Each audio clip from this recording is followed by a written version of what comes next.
Bonsoir, chers tous, on est lundi. Aujourd'hui, bon début de semaine à tous. Le président Laurent Gbagbo, convolant juste aux noces, le président du PPACI, se marie ce jeudi selon le journal Notre Voix. On en parlera justement avec Guillaume Bateau, directeur général de Notre Voix. Et Jean-Louis Billon confirme son ambition de se présenter à l'élection présidentielle de 2025 devant la chefferie du village d'Akandjé à Bingerville. Voici quelques sujets au programme de ce talk des vacances. Restez avec nous sur Live TV et sur nos réseaux. Vos commentaires nous intéressent. Bienvenue à tous.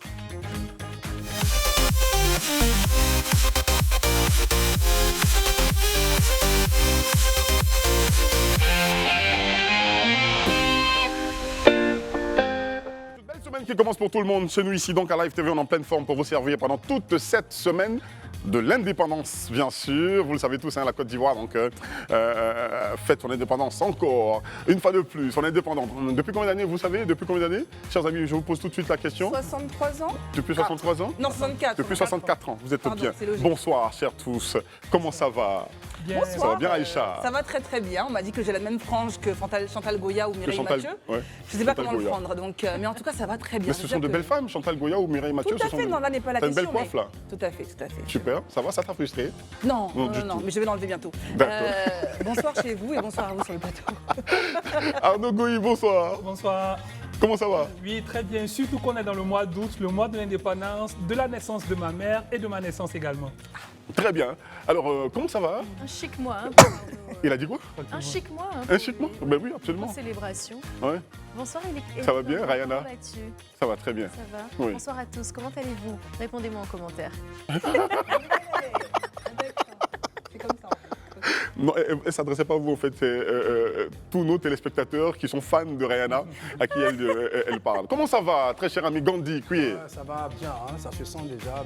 Je voulais dire merci, bonsoir à tout le monde, à tous ceux qui nous suivent de toutes les contrées du monde. D'accord. Et puis, merveilleux mois à tous ceux qui sont nés en août. Voilà, bientôt la fête de l'indépendance. Donc, à Arnaud, à sa mère. Très Voilà. bien, très bien. On va y aller tout de suite, maintenant que je sais que tout le monde va bien sur ce plateau. OK? Tout le monde va bien, c'est sûr. On est paré donc pour faire une bonne émission. Mais et toi, Eric, De belles informations ici. Moi, je vais super bien. Quand je sais que vous êtes en forme, je vais super bien. On va y aller tout de suite avec le fait du jour.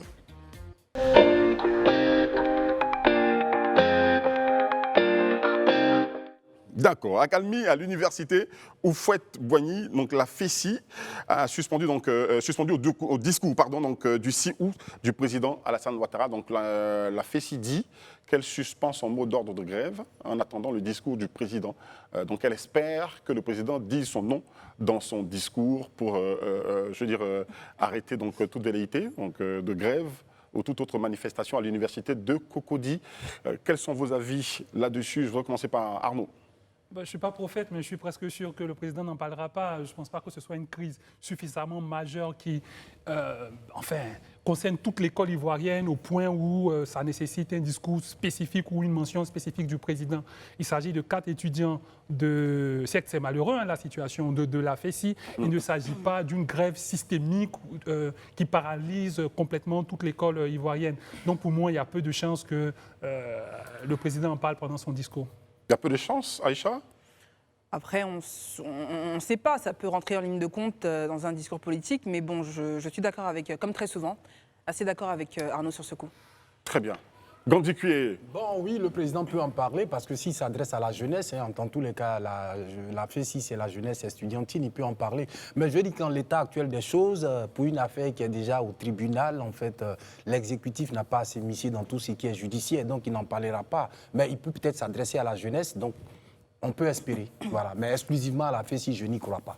D'accord. Excusez-moi, peut-être que la FESI s'attend à ce que le président dise libérer ces jeunes gens. Oh, c'est pas possible parce que en fait, l'affaire est déjà judiciarisée. Le président va attendre. Le président n'intervient que dans les affaires judiciaires quand on a une procédure définitive. Voilà. D'accord. Là, il intervient par la grâce. Mais en l'état actuel des choses, il est obligé de faire la séparation des pouvoirs. Mais il peut s'adresser à la jeunesse pour les inviter au travail, pour les inviter à plus de discipline, pour les inviter à plus de responsabilité. La FESI y est mêlée, certainement. Mais la FESI exclusivement, j'en doute. Très bien. Merci beaucoup. Merci de regarder votre téléphone. Vous avez un joli message qu'on vous a envoyé. Je m'adresse à vous. Très bien. Donc, Ryan, assis. Oui, Eric, non, franchement, je pense que vraiment, j'ai envie de le dire terre à terre. Je pense qu'il faut que la FESI se calme un peu dans ses considérations, parce que bon, on n'est pas là, quoi. Ces formes de chantage muet qui ne disent pas trop leur nom, mais jouer comme ça sur des petits jeux il faut que la FESI se calme un tout petit peu. Il faut que chacun rentre dans ses lignes et que chacun reste à ses postes et qu'on se respecte tous. Parce que comme je partage l'avis d'Arnaud quand il dit que ce n'est pas une affaire qui remet en question tout un système. Non, ce sont des revendications, ce sont des préoccupations qu'a exprimé la FESI. Je pense que le système judiciaire est assez compétent pour traiter la question. On ne va pas rentrer dans ces considérations-là. C'est même pas utile de... Il n'y a vraiment aucune chance que le président en parle. Dise quand même un mot là-dessus. Quand même, c'est la jeunesse qui est concernée, c'est les examens. Ces jeunes gens-là sont en prison, ils risquent de rater leur année académique, ils ont déjà raté la première session. Le président s'intéresse à tout ce qui concerne, je veux dire, toutes les parties dans son peuple. Oui, dans ce cas, j'aimerais bien également que le président se prononce sur des fonctionnaires qui sont arrêtés, en détention. J'aimerais bien également que le président se prononce sur des travailleurs du privé également qui sont en détention. J'aimerais bien que le président se prononce sur des cultivateurs qui sont également en détention. Enfin, il y a beaucoup de personnes en détention, il n'y a pas que des étudiants. Après, c'est normal que les camarades poussent le bouchon pour essayer de les faire libérer, etc., parce qu'ils appartiennent à une association et donc cette association fait tout ce qu'elle peut ou tout ce qu'elle sait faire pour les libérer. Mais de là, en fait une affaire complètement d'État et un problème du système éducatif, je ne crois pas du tout.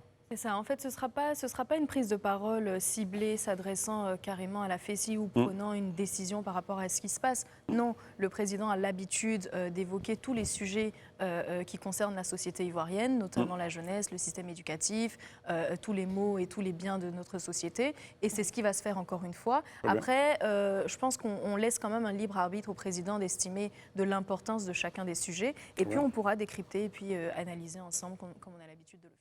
Comme chaque année, le 6 août, donc la veille de l'indépendance, le président de la République adresse donc un discours à la nation. Ce discours, il est attendu par tout le peuple et même à l'extérieur du pays. Ce discours, il est attendu. Donc, on va tendre l'oreille et puis peut-être que la FESI aura satisfaction, on ne sait pas.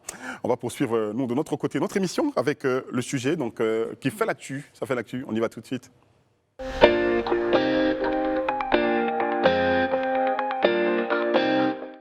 Et ça fait l'actu, c'est un appel téléphonique que nous avons donc passé au directeur général du journal Notre Voix. C'est Guillaume Bateau que nous avons en ligne et c'est au sujet donc, du mariage du président Laurent Gbagbo du PPACI. Donc mariage prévu pour le jeudi prochain, donc, tel qu'il a publié à la une de son journal. Monsieur Guillaume Bateau, bonsoir.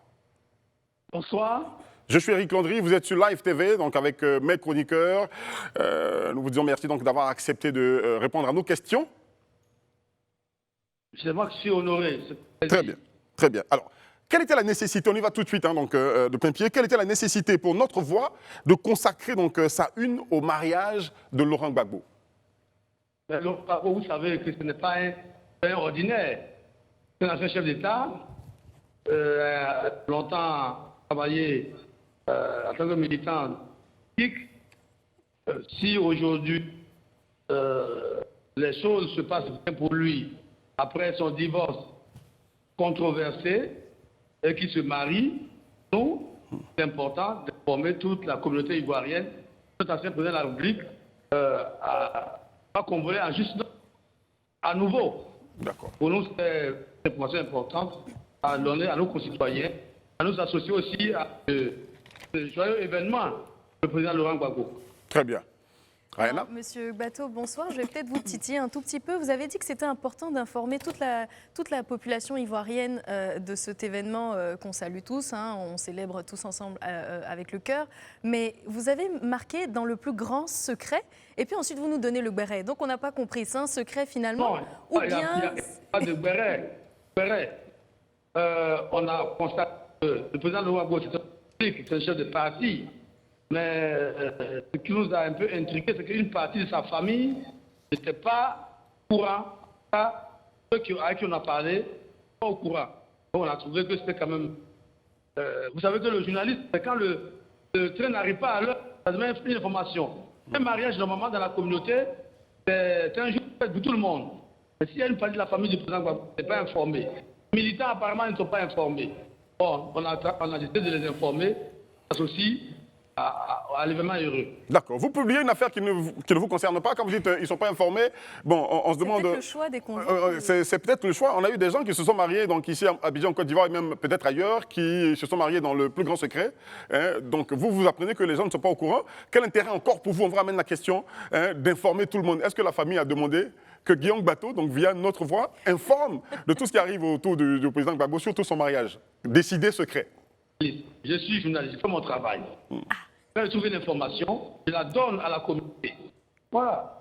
Reste, chacun apprécie selon sa position et ses intérêts. Je dis, le mariage du président ne va pas se faire en secret. Nous avons contribué à le rendre public pour que toute la famille s'y invite. C'est tout. C'est pour nous, chef d'État qui se marie. Si je n'ai pas mis cette une-là, je fais la une de notre voix tous les jours. Aujourd'hui, si vous m'appelez, parce que c'est important. Sinon, vous le c'est tous les jours que je fais la une de notre voix. C'est rarement que l'AFT m'a appelé. Donc, j'ai eu raison de faire le travail. D'accord. Une autre question. Goï. Bonsoir Guillaume Bato, Arnaud Goï. Bonsoir. Je voulais demander comment vous avez eu l'information, surtout que c'est dans le plus grand secret que ça devait se faire. Comment vous avez eu cette exclusivité? Bon, mais Arnaud Goï, ça c'est une question de CP1, journaliste. L'AFTV que je vous dis, qui m'a dit? Non, non. Non, même si vous ne nous donnez pas de nom, au moins comment vous l'avez Comment vous avez eu ces informations? Alors, je vais pour le faire un peu, je vais vous dire que ce sont mes réseaux. D'accord. De toute façon, c'est vous qui avez signé l'article et vous êtes le directeur général justement du journal qui publie. Ce journal qui a longtemps écrit en faveur du président Gbagbo dans le temps et qui écrit beaucoup en faveur du président Afi aujourd'hui. Est-ce que ça ne ressemble pas donc à un croc en jambe, cet article? D'abord, le président Gbagbo et le président Afi ont été ensemble pendant longtemps. Donc avoir écrit pour le président Gbagbo et pour le président Afi, ensuite, il n'y a aucune contradiction. Ensuite, dire que un de nos parents se marie. Je crois que vous devez nous féliciter, nous réjouir pour notre président qui se marie. Voilà. Apparemment, vous êtes semblé nous critiquer. On vous dit que le président se marie, tous contents, sortir les mouchoirs blancs et puis danser. Bonsoir Guillaume. Bonsoir Guillaume. Incroyable. Bonsoir. C'est Gandhi. Je suis Gandhi. Bonsoir Guillaume. Je suis content déjà de votre une, mais je voulais aller plus loin. Comme vous êtes dans le secret, vous êtes dans le grand secret. Qui sont les témoins des mariés? Ça, on a voulu aller dans l'intimité, c'est pas nécessaire. Ah non, vous êtes allé déjà un peu loin dans l'intimité. Hein, non, écoutez. Monsieur le directeur général. Oui. Témoin, c'est vraiment la famille. On vous a dit que le mariage se fait jeudi. Le maire de Cocody a été reçu par le président Laurent Gbagbo et son future épouse. Ils sont allés à l'église catholique, ils ont fixé tout. Il y a un petit comité d'organisation qui travaille à ça plusieurs semaines. Je crois que c'est suffisant. On va aller citer les témoins, les cuisiniers, les donneurs, le rôle du journaliste. On vous donne l'information déjà. On sait que le président Gbagbo se marie ici. Tout est calé. Après, il va à la lune de miel à Bruxelles. Le 13 août prochain. Bon, ne nous demandez pas de qui va lui porter le costume. D'accord. Vous avez donné presque tous les détails hein, de cette cérémonie censée se dérouler dans la plus grande discrétion. Est-ce que vous ne craignez pas une plainte des concernés après? Ça fait 27 ans que je suis journaliste. Je prends des précautions professionnelles et éthiques nécessaires. Maintenant, si quelqu'un porte plainte, moi j'ai toujours dit que je suis prêt à aller au tribunal. Parce que je suis convaincu, je sais ce que je fais. Bon, je ne vais pas. Alors, je vais vous faire rire un peu. Si le président Gbagbo veut porter plainte contre moi à la CPI, ça, bon, d'accord, je suis prêt. D'accord, bon. On n'a pas ri du tout, parce qu'on estime qu'on va pas en arriver là. Il ne va pas en arriver là. Alors, quelqu'un d'autre a une question? Oui, c'est vous qui avez le juste. Comme la CPI, il y a le tribunal suprême. Et quand on revient à la CPI, on devient s'élève. Moi, je suis prêt à aller à la CPI et revenir. D'accord. En attendant d'arriver à la CPI, Guillaume Arnaud Goï à nouveau, pour vous, quelles pourraient être les conséquences politiques de ce mariage? Est-ce que ce mariage pourrait avoir des conséquences politiques? Je ne sais pas. Moi, la question peut-être doit être adressée au président Gbagbo et à sa future épouse. Mais je veux dire que, en termes de conséquences politiques, je ne sais pas. Le président Gbagbo a engagé un processus de divorce avec son épouse Simone Gbagbo depuis de longues années. Bon, dans l'interview, elle avait dit que ça pourrait s'arranger. Mais est-ce que ça a une conséquence politique? Je n'en sais rien. Je pense que la séparation avec Mme Gbagbo est actée depuis de longues années, depuis qu'il est là à Abidjan. Personne ne sera surpris que le président soit remarié. Si le divorce a été consommé, que les choses ont été réglées. Bon. Alors, peut-être que la conséquence politique que je peux voir, c'est que les amis de Simone Gbagbo ne vont pas être très contents. Ça, c'est évident. Pas très contents.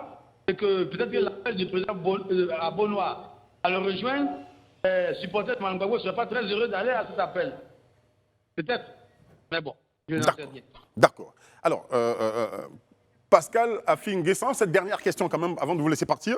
Pascal Affi-N'Guessan, président du FPI, a récemment déclaré donc, ne pas être fermé à l'idée de répondre donc, favorablement à l'appel à l'union de Laurent Gbagbo. En tant qu'analyste politique proche du FPI aujourd'hui, quel est votre avis? Pensez-vous qu'une réconciliation est possible entre les deux vieux frères? Le président Affi n'a jamais dit ça.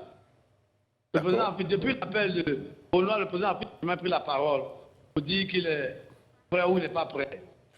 Ce que je sais, c'est que le secrétaire C'est pas lui qui l'a dit, c'est son porte-parole qui l'a dit. Le porte-parole n'a pas dit ça. Le porte-parole a dit exactement le contraire. Qu'est-ce qu'il a dit alors? Il a dit que l'appel n'était pas à l'ordre du jour. L'appel Bonois, pas encore à l'ordre du jour. N'a pas été inscrit à l'ordre du jour des dernières réunions du parti.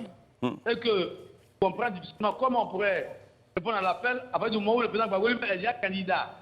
Alors que le Fonds pour les parieurs s'apprête à désigner son candidat en novembre, le 9 novembre prochain. Bon, et puis l'appel est peu flou. Est-ce un appel à se mettre derrière le président Gbagbo pour en faire notre candidat unique de l'opposition? Ou est-ce un appel juste pour lutter, travailler pour les coalitions électorales? Ou, bon, bref, dans tous les cas, Merci, oui. le général a dit, nous aurons un candidat. Et le candidat du FPI ne sera pas le président Gbagbo. Donc, après, on verra. Merci, puis monsieur le directeur général du journal. Allez-y, terminez. Lui, je dis, il faut, et puis, si tu lances l'appel, il ne suffit pas d'ouvrir les bras, il faut écrire des courriers aux gens. Voilà. C'est pas à la fête pour embrasser comme ça. D'accord. Donc pour l'heure, le FPI laisse ses bras ouverts. Il n'a pas encore répondu donc, favorablement donc, à l'appel de Daoukro. Merci. Est-ce que vous avez été invité à ce mariage? Si vous êtes invité de Bonois, pardon, à l'appel de Bonois. Si vous êtes invité à ce mariage, est-ce que vous allez y aller? Je suis à Danané, je n'ai pas le don d'ubiquité. Je viens après le jeudi, je serai à Danané. Donc, je prépare au mariage. Je souhaite heureux mariage au président Gbagbo, puis longue vie à lui et à son... Bon séjour à Danané où vous êtes, c'est cela. Merci, monsieur le directeur général du journal Notre Voix. Nous allons revenir sur le sujet donc ici, sur ce plateau. Vous avez entendu, donc Rayana, alors déjà, commentaire. Je ne sais pas ce qui m'a fait plus rigoler entre donc, les dires quand même de M. Bato et les commentaires que je vois. C'est beaucoup de personnes, donc certaines personnes quand même qui sont de son avis, qui estiment quand même que c'est un ancien président, qu'on le connaît assez et que quand même, il se marie, il faut qu'on sache, il faut qu'on célèbre avec lui. On a reproché à M. Billon de ne pas connaître sa femme. Voilà, donc certains estiment qu'on doit être dans l'affairage. Ils n'ont pas le même gabarit. Gbagbo et Billon n'ont pas... Gbagbo était un ancien président. Ce n'est pas le même gabarit. Oui, mais ce n'est pas le sujet. Ensuite, on a une autre partie quand même qui estime que c'est un peu de la provocation parce qu'à partir du moment où on sait que ça a voulu rester privé, ils estiment quand même qu'il est un peu sur un terrain de provocation et qu'à la place de Laurent Gbagbo, ce serait de porter plainte, ce serait de reporter le mariage et de ne dire à personne cette fois-ci pour bien garder le secret. D'accord. Il y a des fuites donc dans le camp quand même, si des gens ont pu informer M. Bato. Il faut lire les commentaires en citant les noms, Rayana. Donc tu vas replonger sur les commentaires et puis nous choisir les plus chauds Les plus n'est-ce chauds. pas, D'accord. en attendant une réaction derrière ici, donc de Oui, alors moi, Aïcha. en général, j'évite de me mêler de ce qui ne me regarde pas, surtout que ça rentre dans la vie privée. Effectivement, c'est un personnage public. Comme je l'ai dit à l'instant, on a parlé des commentaires que M. Billon a eu, des questions notamment sur sa potentielle candidature à la présidentielle. On veut connaître votre femme, etc. Donc, c'est des questions qui intéressent quand même le peuple ivoirien. Après, effectivement, peut-être qu'ils ont voulu se marier discrètement pour éviter une autre polémique par rapport à toutes celles qui ont précédé celle d'aujourd'hui. Donc c'est un peu dommage, je trouve, d'avoir peut-être divulgué ce secret. Après, c'est aussi le rôle du journaliste d'investiguer. Donc bon. Mais ce que je me demande, par contre, c'est comment ça va se passer si on a deux Madame Gbagbo en Côte d'Ivoire. Ah, je m'apprêtais à poser la question. Donc, de Mme Gbagbo sur l'échiquier politique en Côte d'Ivoire, comment ça se... Il n'y a pas de Mme Gbagbo. En fait, il y a l'ex-épouse de Gbagbo, qui est Simone Gbagbo. Donc, il pourrait, qui en cas de pourrait porter mariage, le nom. Oui, porter ou abandonner le nom? Non, porter le nom sous d'autres circonstances selon la loi. Mais en fait, déjà, moi, ce que je veux dire, Gbagbo sort déjà de l'informel pour venir au formel. Déjà, Nadi Bamba, qui l'appelait sa petite femme par le passé, devient la grande femme. Elle était officieuse et elle devient officielle. Mais déjà, bon, il faut déjà saluer ça parce que Gbagbo voulait, c'était une intention, c'était une ambition. Et bon, il a pu assouvir quelque chose, c'est à saluer. Mais il y a un homme politique, un homme public n'a pas de vie privée. En fait, contrairement, ben, on pourrait dire par exemple, même aujourd'hui, Éric Landry se serait marié, ça aurait fait la une par exemple de certains journaux. Par exemple, Rayana serait mariée, on aurait dit Rayana s'est mariée. Par exemple, elle serait mariée, on aurait dit Aïcha Crépi s'est mariée. Voilà. Mais je dis, quand on est un homme public, il n'y a rien à faire, il n'y a pas de vie privée. Très bien. Et vous voyez déjà, le divorce d'avec Simone a fait beaucoup de buzz, a fait beaucoup de bruit. Donc c'est tout à fait normal. Gbagbo Laurent n'est pas n'importe qui. C'est un dinosaure de la politique ivoirienne. Très bien. Donc Très tous bien. les pas qu'il va poser, et même si Gbagbo Laurent partait demain au stade pour dire qu'il supportait la SEC ou l'Africa, ce n'était pas franchement un supporter lambda. Donc moi je pense que ce mariage-là, même si ce n'était pas notre voix, c'était bien évidemment, en fait, ça allait faire la une en fait, des langues ou d'un journal. Donc, En tout cas, j'en connais un qui est ravi d'avoir reçu cette information et de participer à cet affairage, c'est bien Gandhi. Il serait heureux donc d'être parmi les invités à ce mariage, notre très cher ami Gandhi. Je suis dans l'opinion, c'est normal. Hein? Mais sinon, franchement, Eric, je veux dire, en même temps, on a beaucoup de Madame Konan dans la ville, on a beaucoup de Madame Koné dans la ville. Je veux dire. Il n'y a pas plusieurs après, Gbagbo, attention. ça Attends, reste ce que tu es en train de dire là, ça reste je ne suis des pas noms, d'accord avec non, toi. Il n'y a pas arrêtez. plusieurs Ça reste Gbagbo. des noms. Il y a un seul Gbagbo que nous connaissons Non, vraiment. objectivement, ça reste des noms. Après, juridiquement aussi, comme on le sait ou on ne le sait pas, je ne sais pas. Très bien. Après le divorce, Très bien. en principe, on perd l'usage du nom de son mari. Mais lorsqu'il y va de notre intérêt, soit on peut demander avec l'accord du mari de continuer à porter le nom, ou s'il n'est pas d'accord, on peut demander au juge en lui exprimant qu'il y est attaché en fait des intérêts pour la femme. Donc, dans le cas de l'ex-première dame, quelqu'un a son nom, il est marié, elle a des intérêts à porter Elle veut garder le nom, elle peut forcément. demander D'accord. soit à Gbagbo, soit au juge. Si Gbagbo a dit non, Oui, elle peut demander au demande au juge. juge. Et il va falloir Si qu'elle le juge- démontre que Voilà. le fait de porter ce nom-là est avantageuse pour elle, en fait. D'accord. Elle est Avantageux. avantageux pour elle. Ce que je peux D'accord. comprendre, hein, parce qu'il y a un moment où on a quand même 32 ans de mariage, du militantisme depuis le banc des écoles. Elle s'est fait connaître avec ce nom-là, très tôt, avant même qu'ils étaient mariés, je pense, avant même qu'on les connaisse sur la sphère publique. Ils se connaissent depuis Donc 50 ans. environ. voilà, donc 73. c'est devenu une image de marque en fait. signature. Au-delà, c'est une signature. Au-delà du fait simplement de vouloir garder son nom parce que c'est une image de marque. On la connaît sous le nom de Simone Gbagbo. Voilà. Mais vraiment, Éric Landry, moi j'aimerais vraiment pouvoir mettre un petit mot quand même, ce sera mon mot de fin sur le sujet, c'est vraiment... Ce sera le dernier mot d'ailleurs sur le sujet. On attend le président Laurent Gbagbo sur d'autres types de bérets, parce que là on a une actualité politique qu'on attend de décortiquer, donc on a le PPACI, on attend de vraies actions, on attend de vraies sorties, et c'est tout mignon de se marier, vraiment félicitations à eux, que Dieu les garde, mais nous on attend vraiment l'homme politique, on l'attend depuis un bon moment, depuis son retour on attend la force de l'homme politique. De toute façon, ce n'est pas lui qui a annoncé donc, sur le journal. Moi, j'ai ri quand j'ai vu la une, parce que je vois juste à côté, dans le plus grand secret. Et le gars, il affiche Gbagbo et Nadi se marient ce jeudi. Mais si c'est dans le plus grand secret, pourquoi tu as... Bon, bref, on va poursuivre. Justement, on parle de mariage. Pourquoi ne pas aller nous intéresser à la dot, cette affaire de dot, c'est la chronique de société faite par Goï Arnaud. Exactement. Voilà, la chronique de société.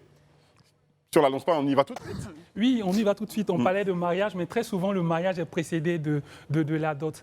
Enfin, on connaît tous la dot. Hein. La dot consiste en fait, la dot, c'est la pratique qui consiste à offrir un certain nombre de présents à la famille à la belle famille que l'on veut conquérir. On veut épouser une fille, on verse un certain nombre de présents à la famille de cette fille. Chez vous, Eric, en général, on verse quoi comme élément pour la dot? Bon, en fait, je ne me suis jamais renseigné parce que je n'ai jamais épousé une fille, ouais.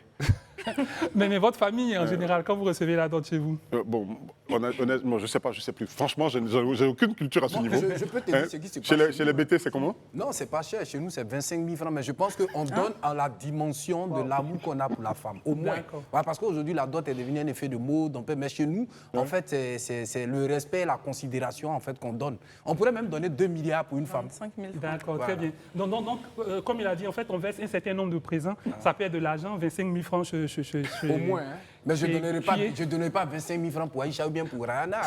Je pourrais donner 2 milliards. J'en Va doute. falloir finir. Elle dit, Va c'est falloir tout. choisir Elle finalement. dit 2 milliards, elle dit c'est tout. 2 milliards? Elle dit J'en c'est tout. doute. Je T'as un vais finir prix, ma toi? chronique. Mais il dit c'est à la hauteur de l'amour qu'on porte à la personne. Donc lui, il peut estimer l'amour qu'il porte pour les autres.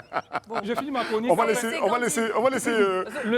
Arnaud finir. Sur la valeur de la dot. Est-ce qu'on peut laisser Arnaud finir 2 sa milliards de chronique? chèvres, de foutous, il y a plusieurs, tu vois. Il faut bien préciser. Arnaud, est-ce qu'on peut poursuivre? Donc, on peut verser 2 milliards en somme. On peut verser des animaux, des vêtements, de l'argent, de la boisson, en tout cas. Il y a une variété d'éléments qui vont constituer la dot. Et la dot, surtout, s'exécute après d'âpres négociations. Parce qu'il y a des personnes dans nos familles, traditionnellement, qui se sont justement spécialisées dans la négociation de la dot pour parvenir à l'entente la plus cordiale avec la belle famille.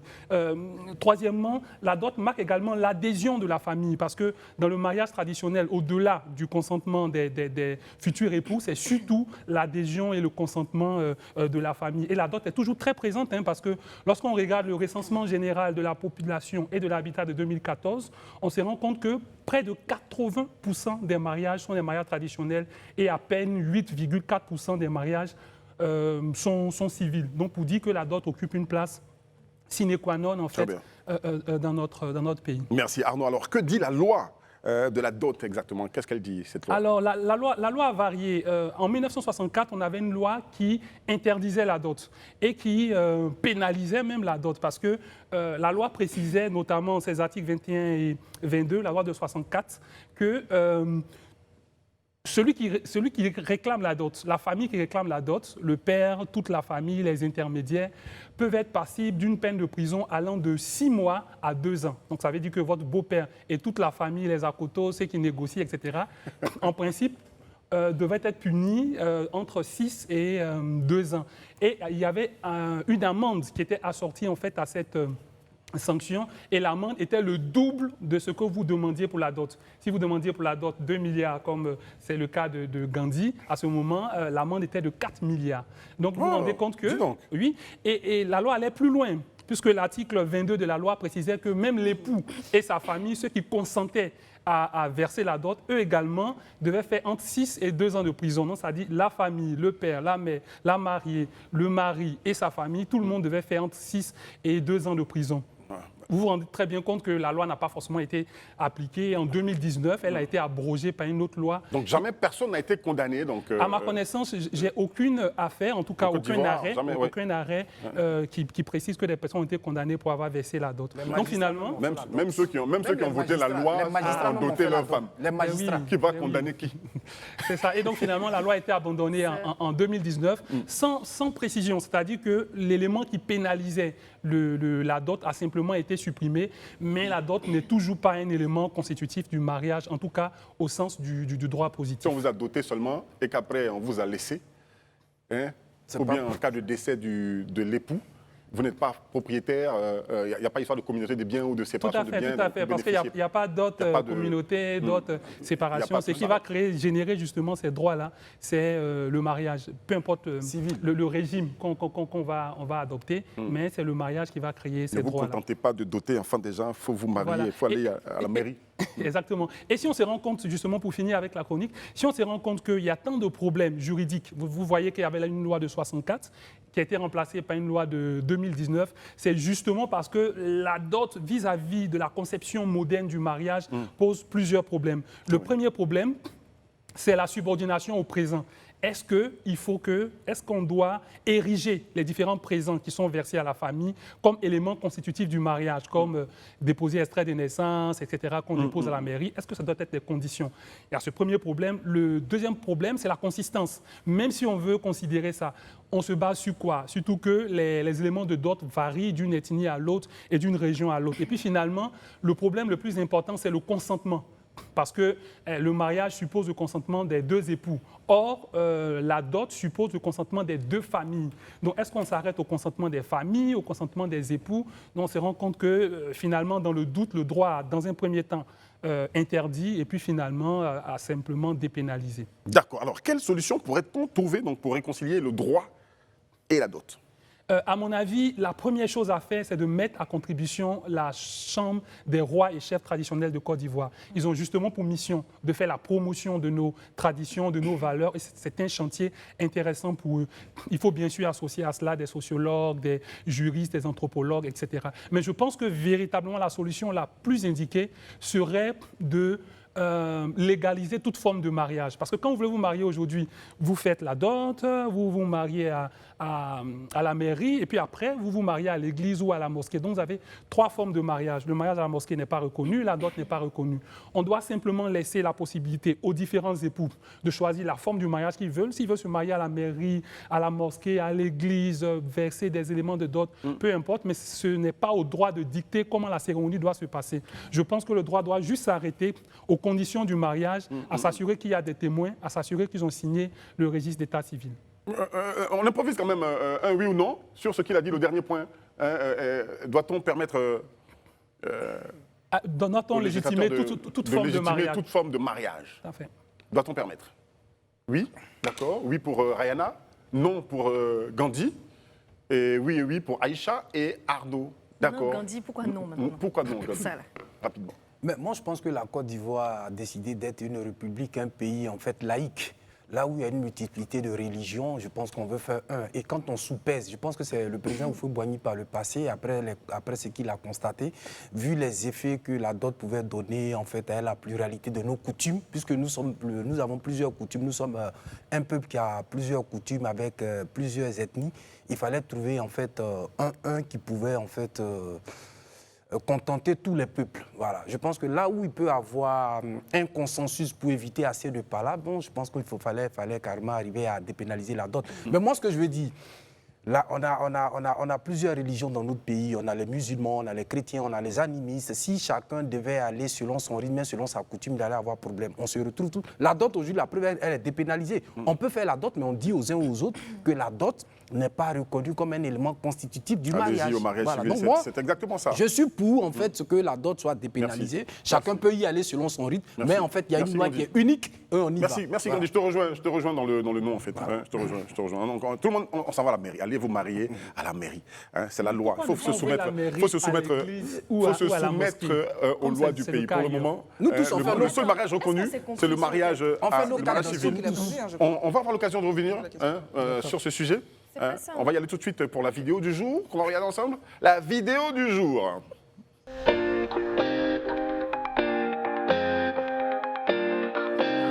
Ce n'est pas une forme de dictature. Rayana, dans ton regard, j'ai senti que tu m'as pris pour un dictateur. Ce n'est pas une forme de dictature. On va regarder tout de suite la vidéo du jour avant de la commenter. Vous l'avez dit, vous connaissez les politiciens. Beaucoup sont trop égoïstes. Je vous ai dit que j'allais venir au village. Et je suis là aujourd'hui. Christian, qui m'a représenté, m'a dit que la cérémonie s'était très bien passée. Et j'ai même dit au chef, non, ne vous inquiétez pas, je reviendrai pas seulement une fois, mais plusieurs fois. Et ce n'est un secret pour personne. Moi, j'ai une ambition pour la Côte d'Ivoire et je compte me présenter à l'élection présidentielle 2025. C'est Jean Libion, à Bergerville, précisément dans le beau village d'Akandjé, donc devant la chefferie. Il dit ce n'est plus un secret de polichinelle. Donc j'ai des ambitions pour la Côte d'Ivoire et j'ai l'intention, je compte me présenter à l'élection présidentielle de 25. C'est ça qu'il a dit, Rayana. Mais c'est intéressant à entendre parce que je pense que c'est quand même un vent de fraîcheur pour toute la jeunesse et tous ceux qui sont justement partisans des nouveaux visages, d'une bonne jeunesse politique qui viennent représenter la Côte d'Ivoire et concourir donc aux élections prochaines.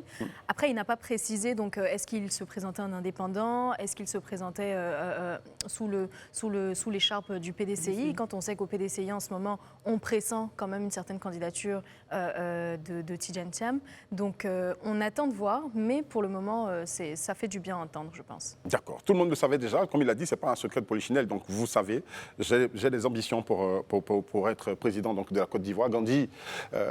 Ouais, une ambition légitime. Il est resté fidèle quand même depuis. Oui, c'est la suite logique en fait de ses intentions depuis longtemps, hein, depuis déjà la présence de Feu Bédié. Je pense qu'il est logique et il le dit clairement en disant je compte déjà me présenter. Il se distingue déjà du PDCI et il parle en tant qu'indépendant. Donc je pense que c'est déjà tout dit et ça présage déjà de la pluralité des candidatures au sein en fait des organes du PDCI. Voilà. D'accord. Bien, il est constant dans cette volonté donc, de se présenter aux élections et de devenir président de la Côte d'Ivoire. Donc depuis Bédié, il est resté constant, n'est-ce pas, Goï? Il est resté très constant. Il a toujours voulu être candidat, freiné par Bédié dans le temps, freiné par l'appel de Daoukro. Ensuite, la candidature de Bédié en 2020. Il sent que son temps est peut-être arrivé. Il a 60 ans. 60 ans aujourd'hui, il s'est dit que c'est sûrement le moment. Ce que je trouve intéressant, c'est qu'au sein du PDCI, on ait des personnes, c'est le fait qu'on ait des personnes, en fait, plusieurs personnes qui sont présidentiables, en griffe. Avoir des candidats de cette carrure-là, on ne sait pas trop, finalement, s'il sera candidat du PDCI ou indépendant. L'avenir nous le dira, au cas où il est investi ou il n'est pas investi, d'ailleurs. Mais c'est intéressant que dans des partis, il y ait des personnes qui puissent s'élever, élever leur voix et puis dire qu'ils sont candidats, ce qui serait considéré comme un crime de lèse-majesté dans d'autres. Avec cette position, il n'y a plus de ralliement possible? Ah bah bien sûr que si. Moi, j'ai une autre lecture. Peut-être qu'il n'a pas forcément dit dans ce qu'il a annoncé qu'il ne se présentait pas avec l'écharpe du PDCI. Peut-être qu'il veut dire que quoi qu'il arrive, il se présentera. Pour moi, c'est tout à fait différent. Maintenant, comme Arnaud l'a justement dit, c'est bien d'avoir, comme dans une équipe de foot, de la réserve. C'est bien d'avoir plusieurs présidentiables dans un même parti. Je trouve que la pluralité, en fait, en politique est géniale. Donc moi, je trouve que c'est une bonne nouvelle. D'accord. Donc deux choix. Donc je pense que sous le PDCI, RDA ou à titre indépendant, il a carrément toutes ses chances. Arnaud parlait de sa carrure. On sait quel homme il a été pour la Côte d'Ivoire. On sait qu'il a énormément apporté à la Côte d'Ivoire. Il n'a jamais caché ses ambitions, en tout cas. Et il a les moyens aussi. Il a les moyens de sa politique. Ça, c'est le moins qu'on puisse dire. Il n'a jamais caché ses ambitions de contribuer au développement de la Côte d'Ivoire, que ce soit à un poste présidentiel ou pas. Donc moi, je pense que c'est une candidature qui, sous un parti ou à titre indépendant, serait la très bienvenue dans le jeu électoral prochain. Seulement il faudra peut-être faire attention. Le seul bémol, c'est qu'il faudra faire attention au cas de candidature indépendante, au rouleau compresseur du RHDP en face, qui est un parti qui est le parti majoritaire. Et si l'opposition s'effrite trop, ça risque de disperser les voix et finalement de faire la part belle au RHDP. Là, tu entends dire que le PDCI est obligé de faire un consensus donc, autour de... Un consensus, je ne sais pas, mais en tout cas de limiter la casse tout au moins. De limiter la casse. Je le dis de parce quelle façon? Soit ils peuvent aller ensemble, c'est ce qui est pour moi très improbable vu la tournure des choses aujourd'hui, ou tout au moins avoir suffisamment de voix pour pouvoir passer l'étape du premier tour. Quand vous arrivez au deuxième tour, c'est beaucoup plus facile de négocier, Absolument. de se mettre ensemble, etc. Mais si dès le premier tour, vous êtes écrasé, à ce moment, vous aurez tout perdu. Nous, on est content que tout cela se fasse comme ça. Donc, mais si nous restons dans le jeu politique, on sera encore plus heureux, de bout en bout, donc de maintenant jusqu'à toujours, dans le jeu politique. Parce que la politique, finalement, l'élection, c'est un jeu. Qui gagne pas, voilà, qui soutient qui ne soutient pas qui. Bon, on peut le faire sans palabres, sans heurts. Sans faire couler de sang ou sans je ne sais pas. Justement, on a besoin de paix.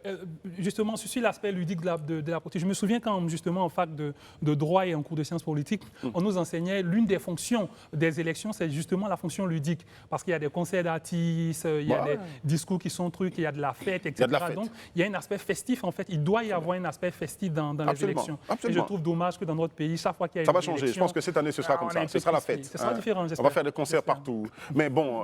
la sortie de...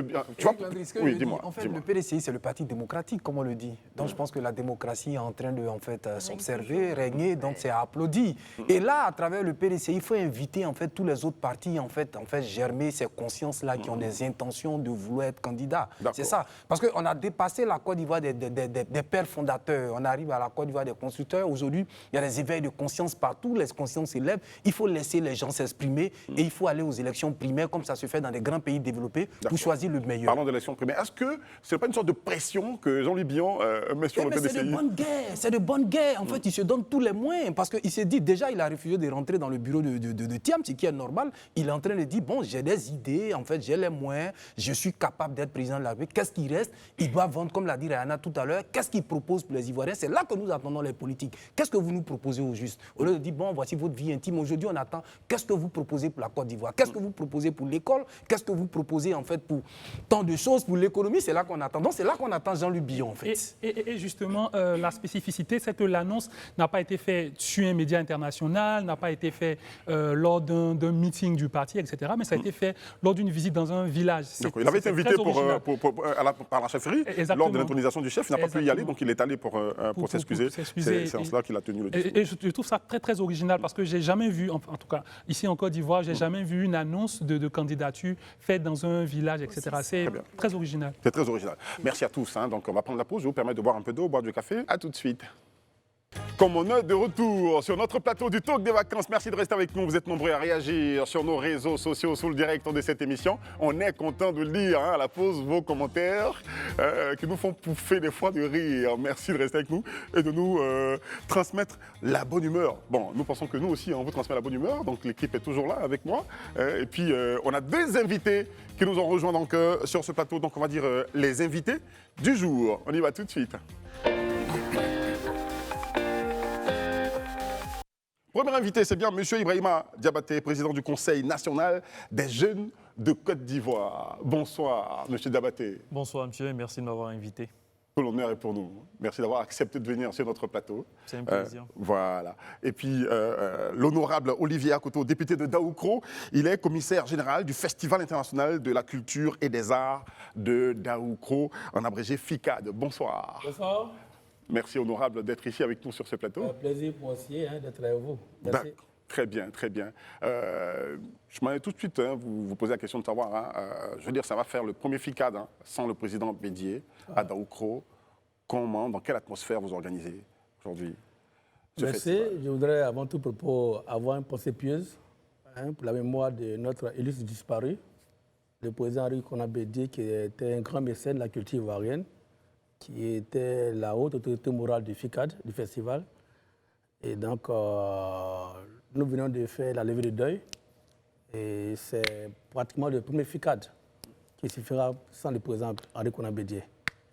Nous pensons que c'est Dieu qui a voulu, c'est Dieu qui nous donnera les forces. Et le FICAD, c'est un héritage aussi du président Henri Konan Bédié. Et il ne faut pas désespérer, il faut continuer à mener l'œuvre du président Henri Konan Bédié. Très bien.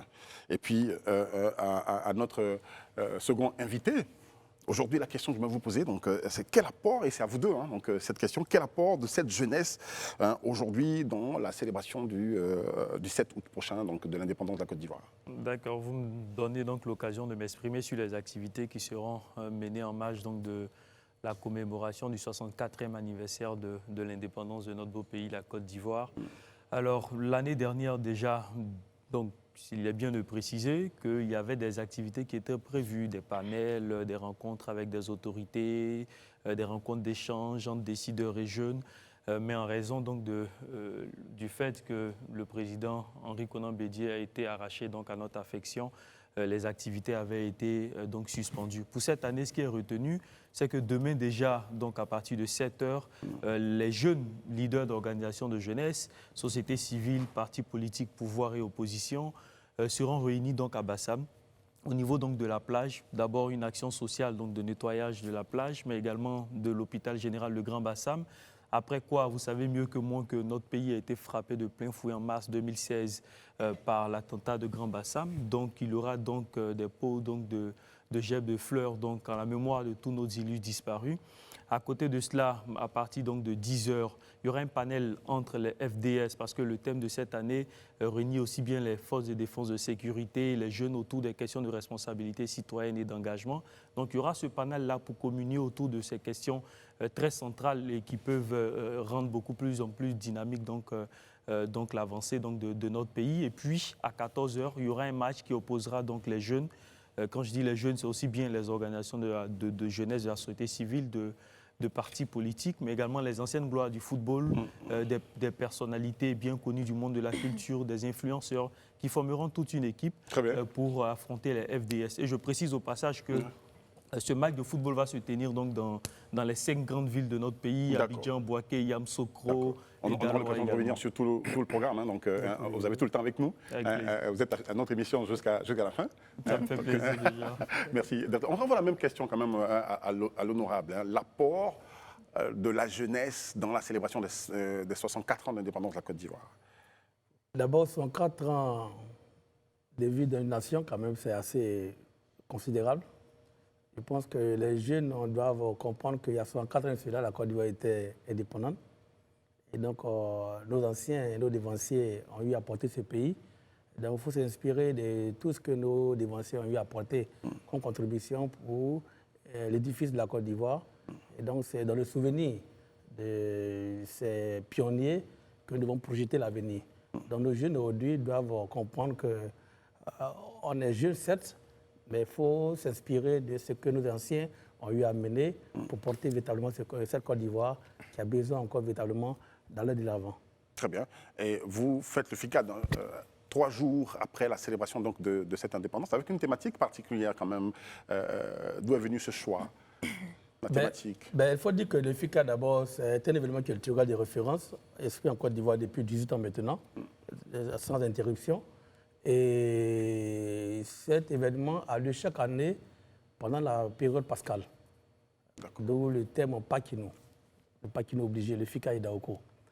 Et malheureusement, compte tenu du deuil qui a frappé la Côte d'Ivoire, naturellement aussi Daoko, nous avons reporté cette 19e édition après la levée de deuil du président Konan Bédié. Et donc, c'est seulement le 1er août dernier que la levée de deuil a été faite. Et nous estimons comme ça qu'il faut faire revivre Daokro, il faut faire revivre la culture au niveau de la région.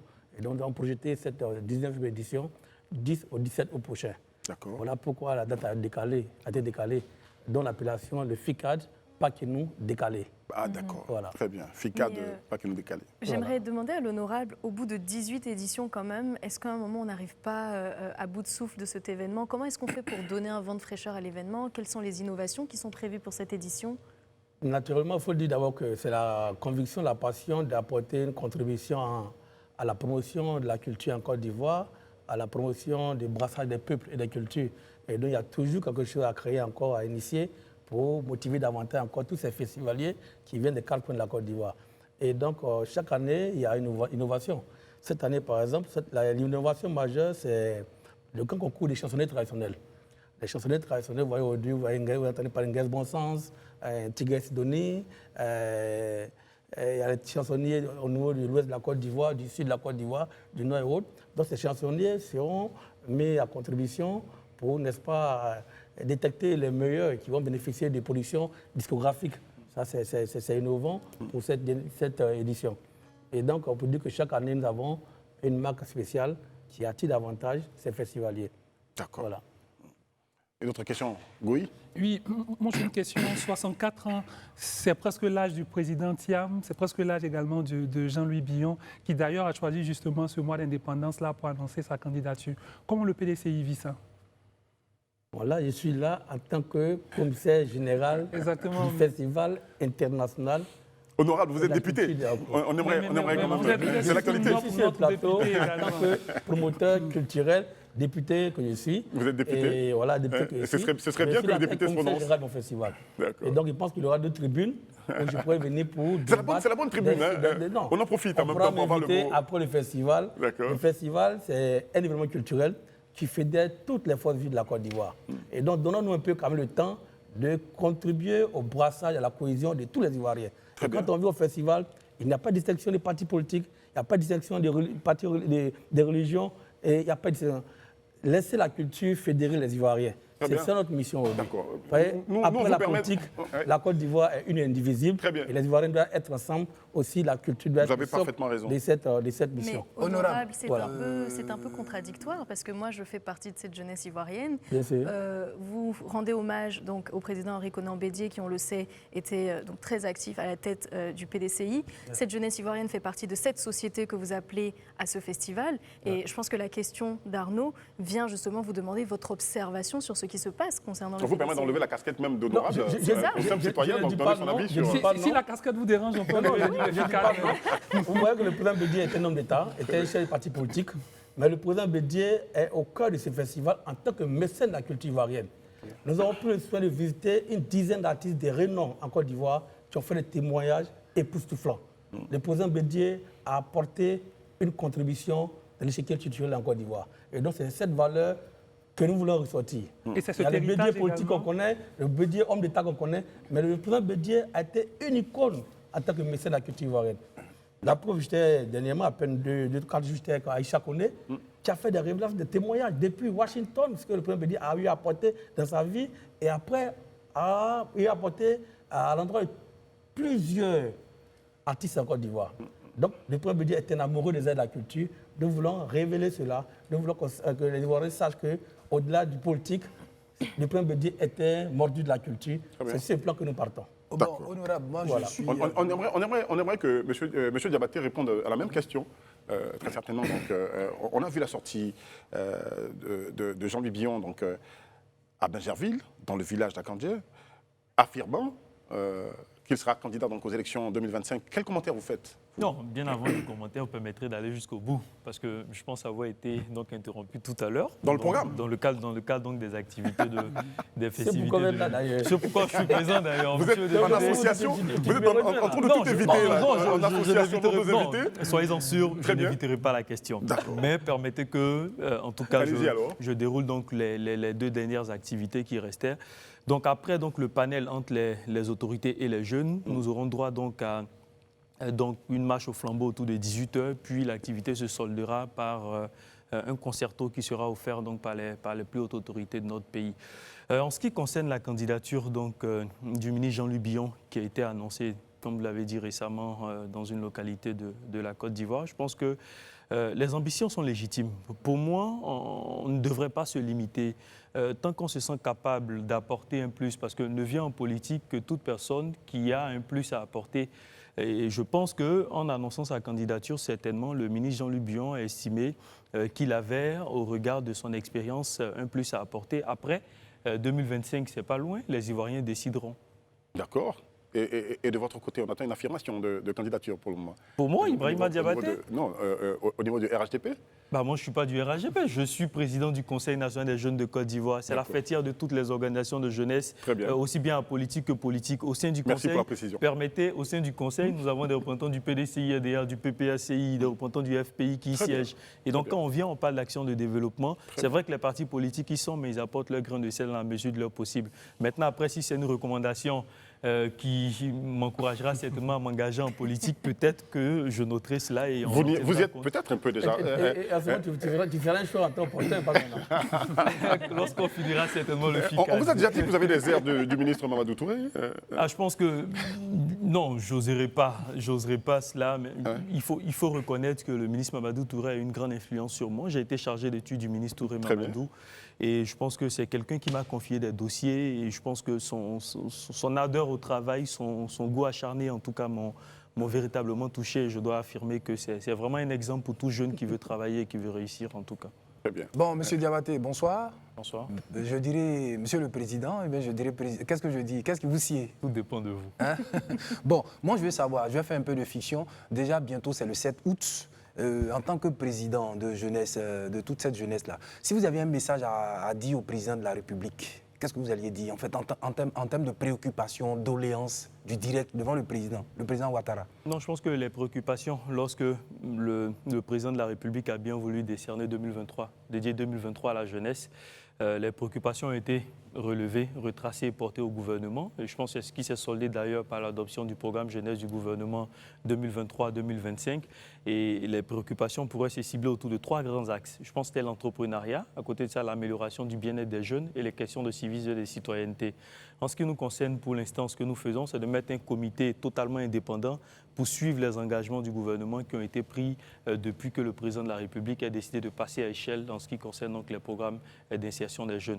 Pour ce qui est du reste, c'est que le 7 août est l'occasion pour toutes les Ivoiriennes et pour tous les Ivoiriens de célébrer donc notre pays, l'indépendance de notre pays, mais également de célébrer l'union, de célébrer la fraternité. Et je pense que s'il y a un appel aujourd'hui à lancer aux jeunes, c'est cela, qu'on se dise qu'on est Ivoirien et que chacun, peu importe son obédience politique, son engagement, peu importe sa situation, a quelque chose à apporter à la Côte d'Ivoire et c'est de cette Côte d'Ivoire que nous avons besoin. Justement, est-ce que vous espérez pour les prochaines élections, pour emboîter le pas, est-ce que vous espérez pour les prochaines élections une nouvelle ère en Côte d'Ivoire, débarrassée enfin, une nouvelle ère avec de nouveaux candidats? Non, les nouveaux candidats, il y aura toujours. Maintenant, après, la question qui se pose, c'est qui peut apporter quoi et quelles sont ses forces et ses faiblesses. Moi, je ne suis pas, très honnêtement, je vais vous le dire, mon avis sur la question, je ne suis pas de ceux qui pensent qu'il faut changer ou qu'il faut passer d'une génération à une autre forcément. Ce n'est pas mon avis. Mon avis, c'est qu'il faut mettre à la place qu'il faut les personnes ou les personnalités qui peuvent.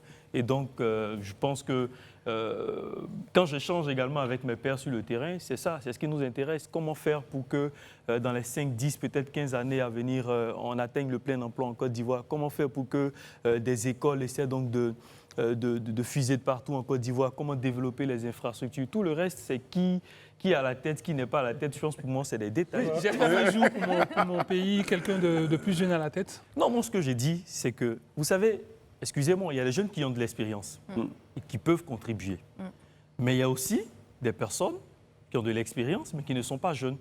Est-ce qu'on doit faire confiance à une personne parce qu'elle est jeune? Est-ce qu'on fait confiance à quelqu'un, merci pour l'expression, madame, parce qu'elle a 25, 35 ou encore 40 ans? Non, moi je pense que ce dont on a besoin aujourd'hui, après tant d'années passées dans des crises, c'est des personnes qui sont capables d'impulser une dynamique économique. Eric Landry, moi ce que je veux savoir, l'honorable, vous êtes là tout à l'heure, bienvenue en fait sur notre plateau.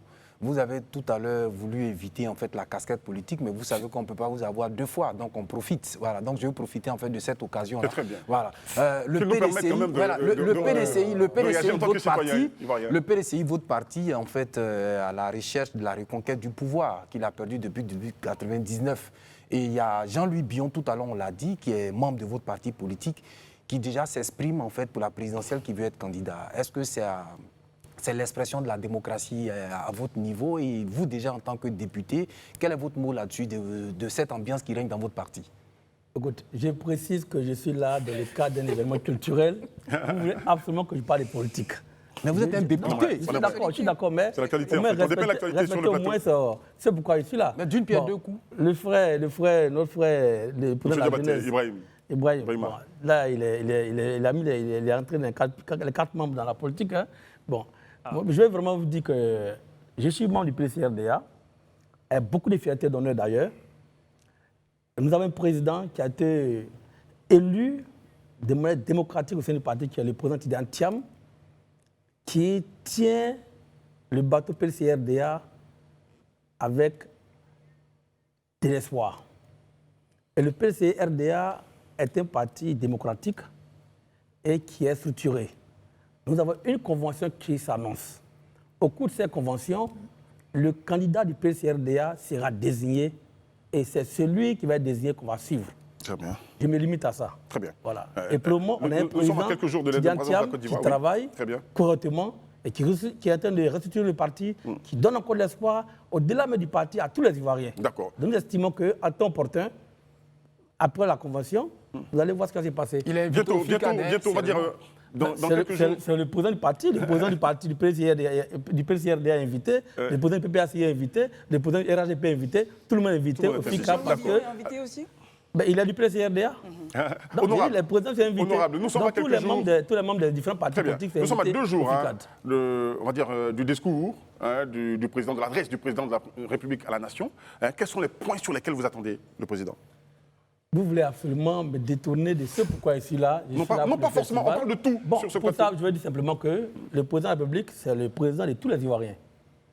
À ce titre, le président de la République, j'estime qu'il a une des très claires des préoccupations profondes des Ivoiriens.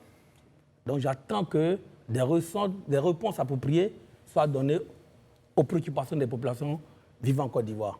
Ça, je m'attends. Avec beaucoup de diplomatie. Honorable, j'aimerais vous demander, quant au thème donc, de cette édition du FICAD, vous avez choisi donc, de sensibiliser les populations sur les grands défis liés au changement climatique et à la nécessité de protection de l'environnement. Alors, quelles ont été les observations faites dans la société pour aller choisir ce thème quand on sait tous les autres maux qui minent notre société en ce moment? Merci, enfin, vous me ramenez dans mon sujet. On avait l'intention de le faire, rassurez-vous. On avait l'intention de le faire, mais bon, on visite l'actualité du pays. Vous savez que je suis un friand des débats politiques. Mais je vous dis que permettez au moins une fois que la tribune culturelle soit mise au devant, parce que les Ivoiriens ont besoin aussi d'être ensemble, et c'est la culture qui les fédère. Allez-y alors. Voilà. Mais vous me ramenez encore à ce débat politique. Allez-y alors. Je peux y aller, honorable. mais je pense que l'essentiel pour moi, c'est le FICAD pour le moment. Pourquoi ce thème? Ce thème, pourquoi sensibiliser la 10e édition qui se tient du 10 au 17 août prochain a pour thème principal culture et protection de l'environnement. Aujourd'hui, tous les Ivoiriens sont confrontés à un fléau qui est l'orpaillage clandestin. Je vous assure que nos localités, Daoko, Lifou, comme plusieurs autres localités en Côte d'Ivoire, sont frappées par ce fléau. Et donc, ça dégrade véritablement l'environnement au niveau de nos localités. C'est un paillage clandestin. Et nous estimons qu'à travers la culture, on peut sensibiliser. L'État de Côte d'Ivoire fait ce qu'il peut, mais nous estimons aussi que nos populations doivent aussi être pas complices de ces pratiques. Donc, à travers le festival, on peut penser à lutter contre cet paillage clandestin. Aussi, nous devons aussi penser aussi au reboisement, à la déforestation. Vous voyez aujourd'hui que ceux qui sont dans les zones rurales aujourd'hui, la pluie est devenue un phénomène rare chez nous maintenant. Donc les planteurs ont besoin de pluie, n'est-ce pas, pour pouvoir avoir des bonnes récoltes. Les saisons sont complètement chamboulées. Absolument. Donc nous estimons Qui vous accompagne pour le FICAD? Nous avons adressé une correspondance au ministère de l'Environnement. Ils ont eu à réagir. Nous attendons véritablement de manière pratique qu'ils soient à nos côtés.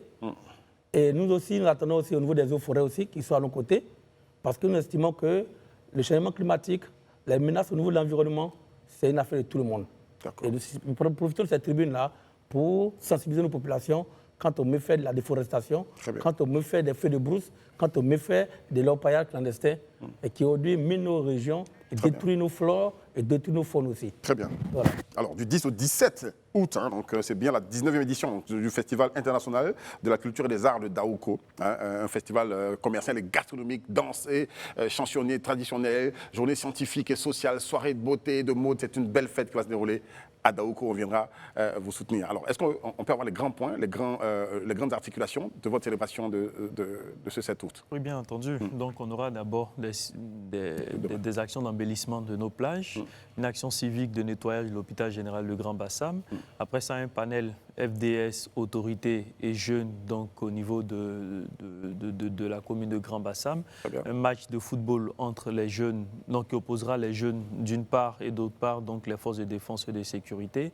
Après ça, on aura la marche au flambeau et puis, à côté de ça, le concerto. Mais je précise au passage qu'au cours de toutes ces activités-là, il y aura des sensibilisations dans toute la commune, dans tout le département de Grand Bassam, sur les méfaits donc, de la drogue, mais également sur la consommation abusive de l'alcool. D'accord. Grand Bassam sera donc, je veux dire, pour le 6 août.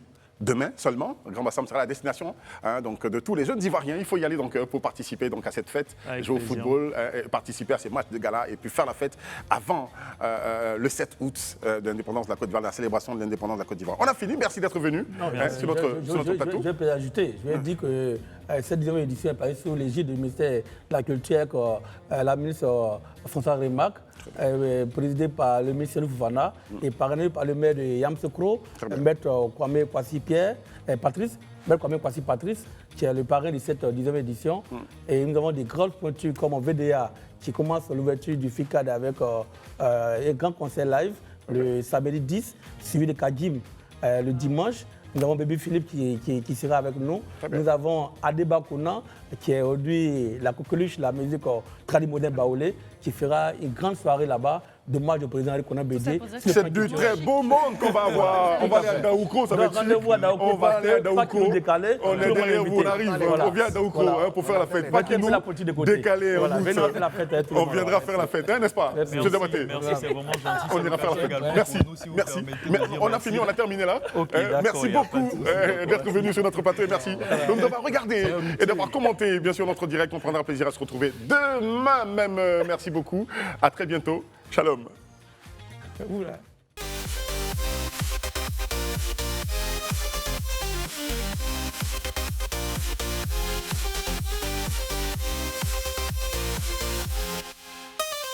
Thank